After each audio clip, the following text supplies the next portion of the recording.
The number looks local enough to get past your defences. The voice is calm, almost bored, which makes it sound more official than if it came in shouting. He says your full name, then he says your street address.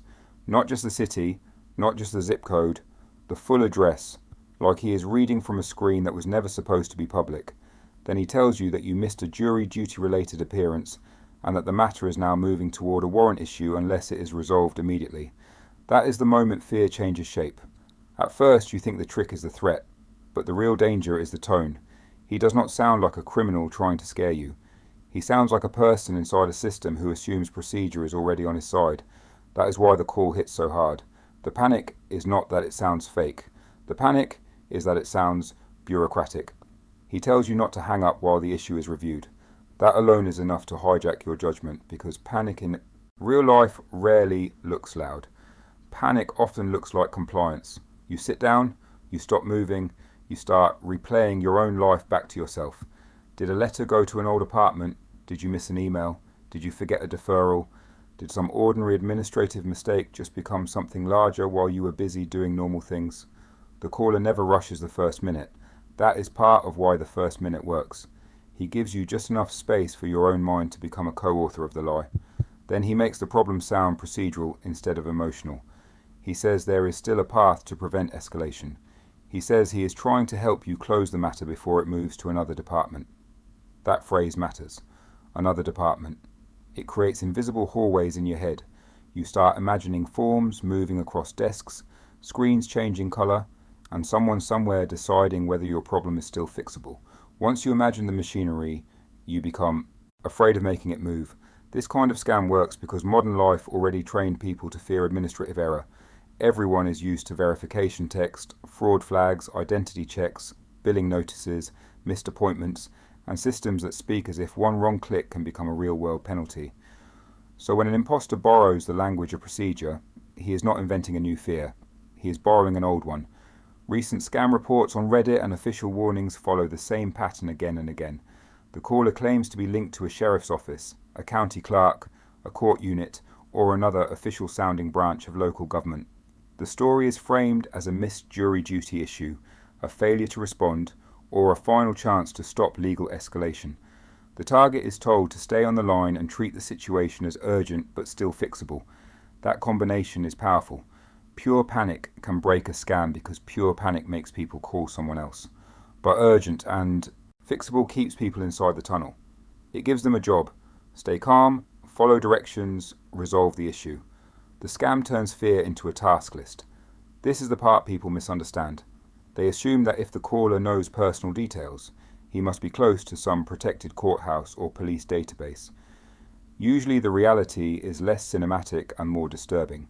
The personal detail did not have to come from one powerful source. It could be assembled from many weak ones. Data broker files, old breach spillover, public record fragments, people search sites, change of address histories, phone number links, relative matches, marketing databases, bits of your life that were built for convenience, sales, verification, or profiling, and then leaked, resold, scraped, copied, or merged. No single fragment looks like a full biography, but stacked together, those fragments create authority theatre.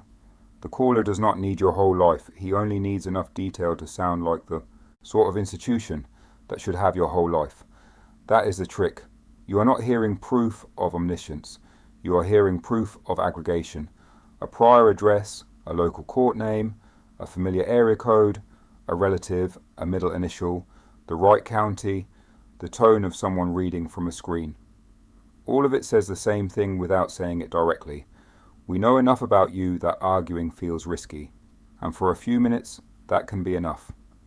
There is a special kind of dread when the threat is framed as local. National systems feel abstract, but a county office, a courthouse, a sheriff's unit, a clerk's desk, a nearby jurisdiction, those details collapse the distance between the lie and your body. Now you are not imagining some faceless federal machine. You are imagining a building you could drive past, a fluorescent corridor, a glass counter, a deputy carrying a folder with your name on it. Local detail makes the threat tactile, and once it feels tactile, people stop asking the smartest question. Not, What if this is real? But why is this happening over the phone in the first place? That is the question panic tries to erase, because panic narrows attention to the next command, the next explanation, the next chance to make the danger go away. The scammer does not need you to admire authority. He only needs you to fear being on the wrong side of procedure. The voice on the line is not simply asking for belief. He is managing your emotional environment. He is trying to isolate you from skepticism long enough for urgency to harden into obedience. That is why these calls often discourage hanging up. That is why they frame delay as dangerous. That is why they use procedural language instead of theatrical threats. This is not just impersonation. It is atmosphere design. The caller builds an invisible room around you, and inside that room every normal move starts to feel reckless. Calling someone else feels like non-compliance. Taking a breath feels like wasted time. Verifying independently feels like escalation. Once that room is built, the scam no longer depends on one perfect lie. It only depends on keeping you inside the structure of the interaction. That is why so many victims later say the same thing. They were not convinced by one detail. They were overwhelmed by the total design of the experience. The local number, the official tone, the personal facts, the legal pressure, the promise that the problem could still be contained. None of those pieces alone had to be flawless. Together they formed a believable machine. The most unsettling part of this story is that the scam reflects something true about modern life. Most people do live inside systems that can affect them without warning. Credit systems, identity systems, fraud review systems, subscription systems, local administrative systems, and platforms that suspend first and explain later. Scammers understand that. They do not need to invent a science fiction nightmare. They only need to mirror the emotional logic of real institutions. That is why the caller does not sound like a mastermind. He sounds like a tired official moving your problem from one queue to another. And that is also why this works so well as a POV story. It is not really about one phone call. It is about what happens when personal data, institutional language, and ambient public anxiety are combined into one believable performance. The caller is exploiting a world where too many systems already know too much, too many records circulate too far, and too many people have been trained to fear process more than they trust themselves. That is not just a scam. It is a mirror held up to the systems around it. Even after the target realizes the call was fake, the story does not end cleanly.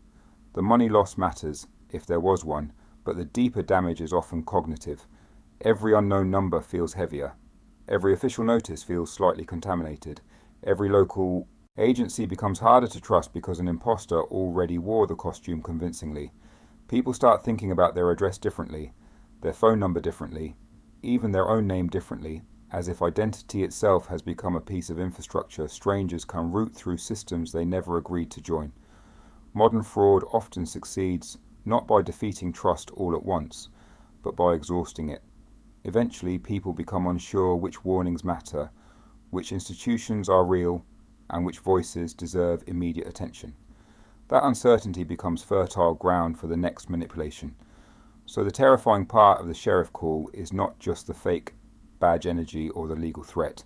It is the realization that the performance works because the stage already existed. The paperwork mentality existed. The scattered data existed. The fear of missing some invisible administrative obligation existed. The caller only stepped into the gap between what institutions sound like and what ordinary people can verify while under pressure. That is why the call feels bigger than one scammer. It feels like a system test, a test of how much borrowed authority can be built from leaked details, public records, local symbolism, and one calm voice that knows exactly when not to shout. You answer the phone expecting a nuisance, and for a few minutes you are standing inside a counterfeit institution built around your own biography. That is what makes the story stick. Not the lie by itself, the architecture of the lie. And once you notice that architecture, the story stops being about one bad call on one bad day. It becomes a story about how little information a stranger needs to sound official, how little distance there is between public detail and private fear, and how easily procedure can be imitated well enough to make a person doubt their own judgment. That is why the voice feels local. That is why it sounds calm. That is why it already knows where you live.